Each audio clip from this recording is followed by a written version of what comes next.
Hi, everyone. Thanks for joining The Breakdown, where we discuss important topics of the day with loyalty only to evidence, reason, and the willingness to consider new ideas with an open mind. I'm James Sayer. Today we discuss the movement to defund the police. Since the death of George Floyd, protests have raged across the United States as well as other countries throughout the world, with people calling for an end to racism and police brutality, most especially against black men, while many have called for new reforms to rein in police behavior. Others have actually called for defunding the police. So what does defunding the police mean? Well, defunding usually means that funding is being removed from an organization and that it will cease to function and ultimately cease to exist.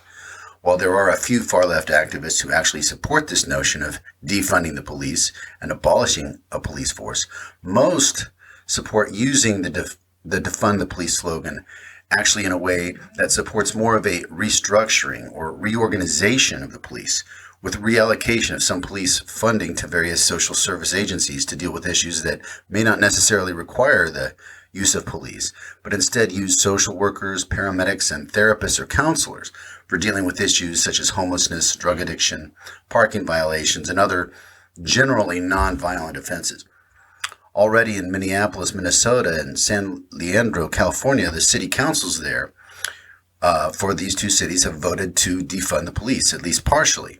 Both Los Angeles Mayor Eric Garcetti and New York City Mayor Bill de Blasio have said they will reallocate some funding from their police departments to put towards community welfare and youth programs, though critics say the funding reallocation is not nearly enough. The main idea here is that reallocating resources from their police departments to social services, special youth and homeless services, but still very, very few details have been presented so far as to what this reallocation of resources would actually look like. Now, in many cities, police reforms are already being enacted.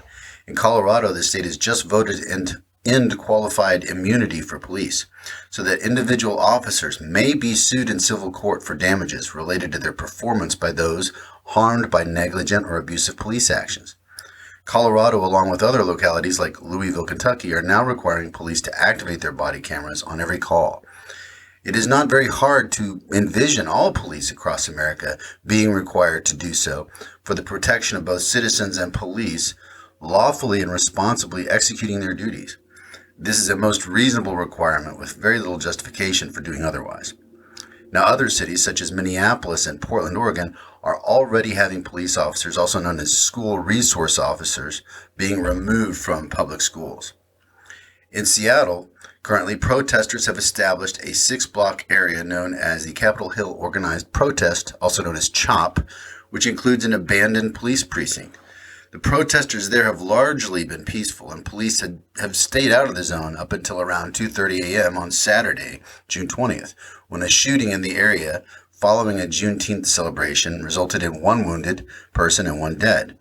Now, police entered the CHOP early Saturday to investigate the incident while facing many angry protesters demanding they get out.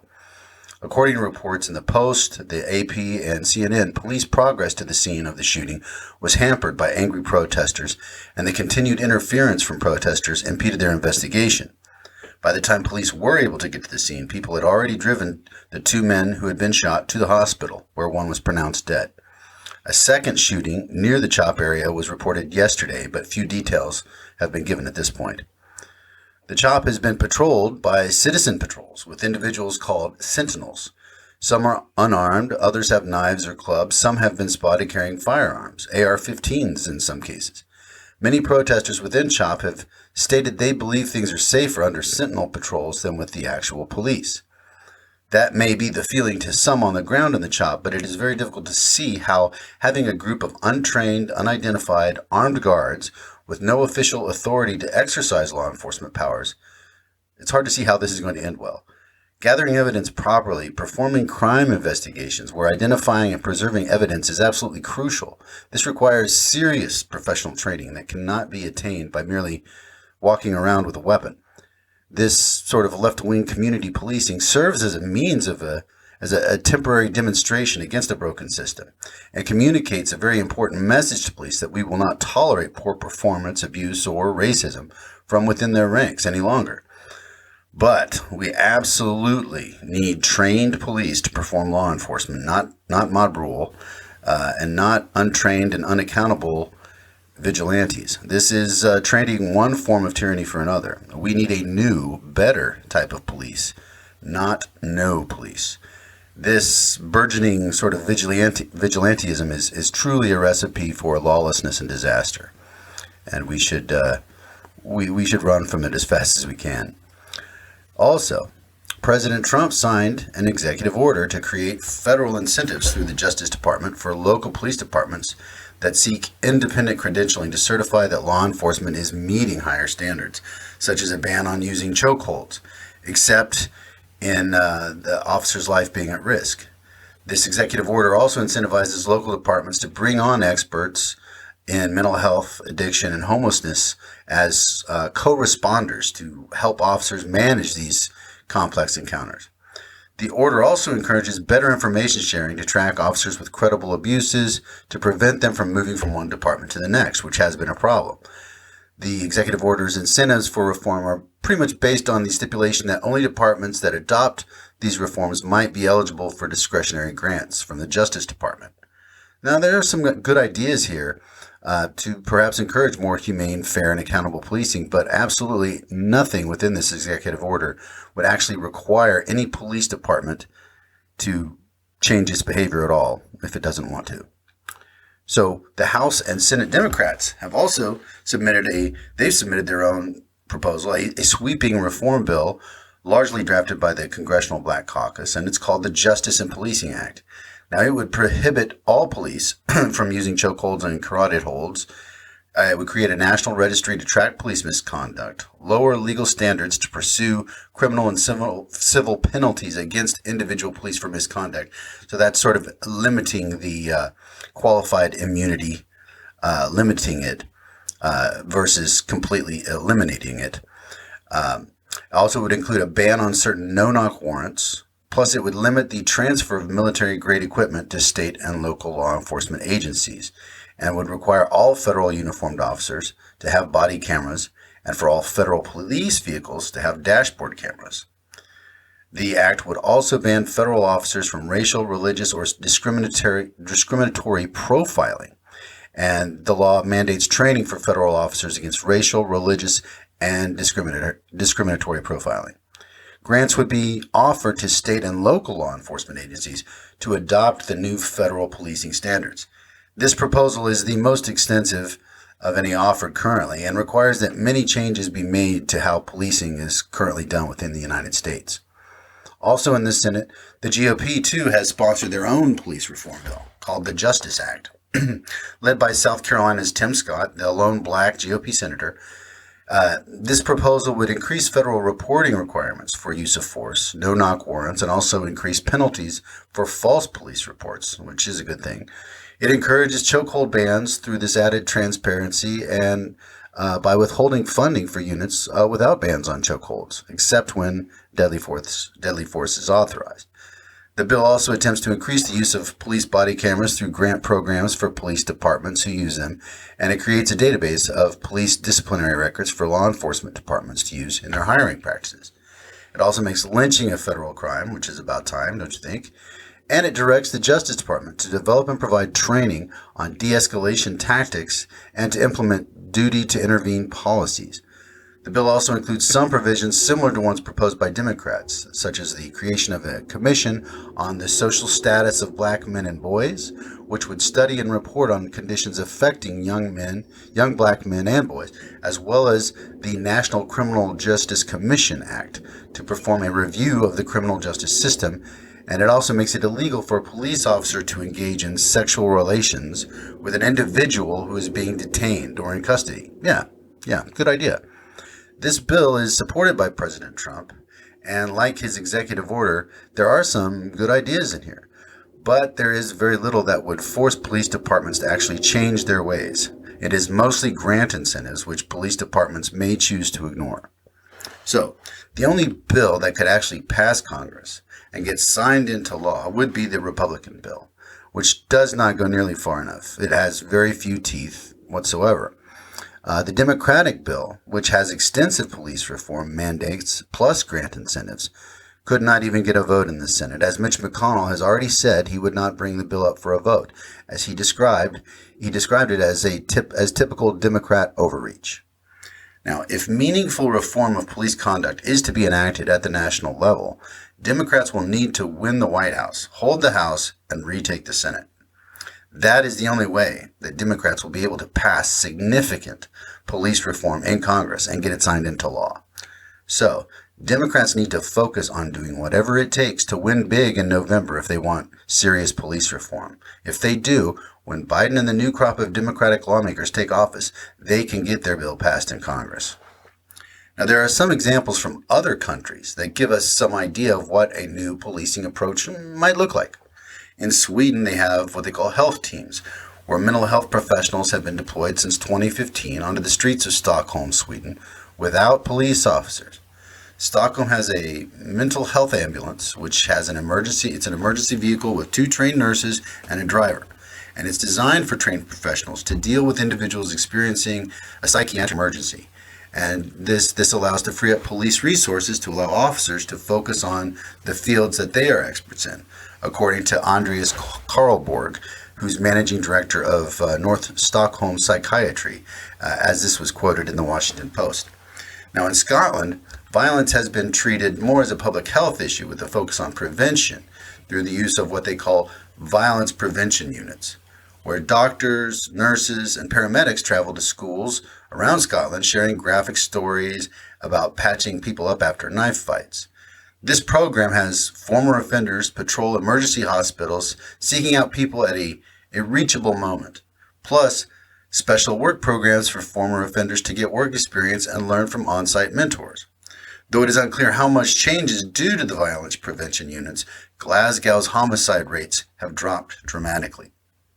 Now in Switzerland, they have developed alternatives to prison. Switzerland restructured its justice system in 2007 to help keep first-time offenders out of prison after its authorities found that short prison sentences did very little to deter criminals from reoffending and can even have the opposite effect. Previously, in Switzerland, thieves would have received prison time. Now they're more likely to get community service or a fine.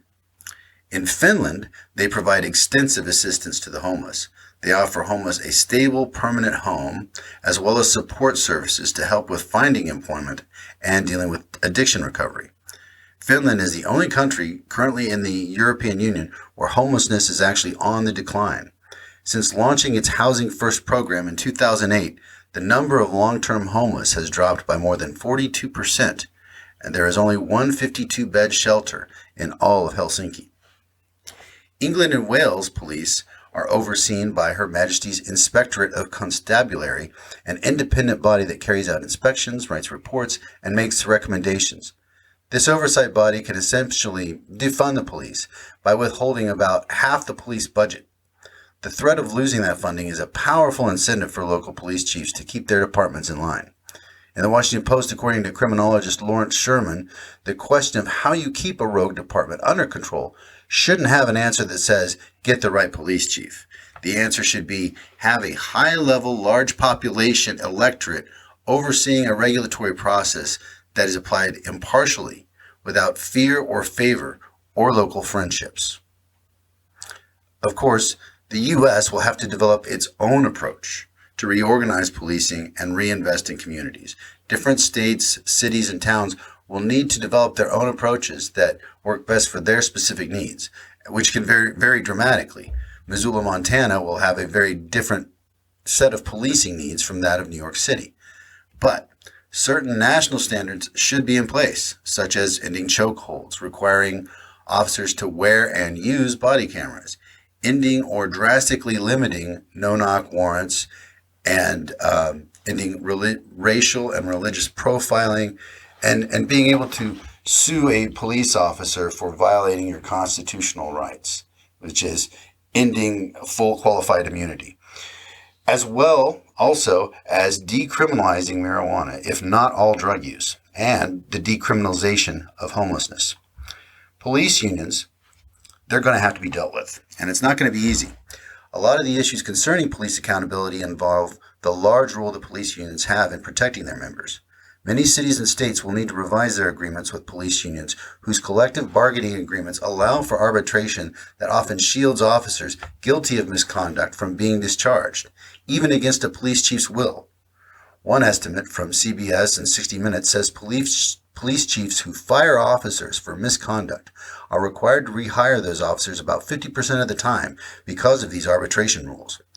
Police unions need to better police their ranks, or face departments being shuttered, as happened in Camden, New Jersey, where they fired all the police and forced all officers to reapply under new guidelines. The new police force eventually reformed their union, but under very different and more positive circumstances, with very positive results. At the end of 2019, homicides in Camden, New Jersey were down 63%, and total crime is the lowest that it's been in decades. If police unions will not be reasonable in holding their members accountable for their actions, the people and their government representatives will have to take whatever measures are necessary to remove dangerous police and dangerous, unjust systems that are in place that threaten our communities, especially people of color. Most likely, reorganizing police and reinvesting in communities will require considerably more funding than what reallocations from police to social service agencies might provide. Now, we see in countries that have used some form of revised policing, like we previously mentioned, they often require much higher levels of funding than before and require higher taxation than Americans are typically accustomed to. If we want things to be a certain way, we're going to have to be willing to pay for them. Now, to all those righteously fighting for change within the system, defunding the police is a horrible slogan. It is concise, and it has a strong emotional impact. Unfortunately, it conveys the wrong idea, which the vast majority of Americans oppose.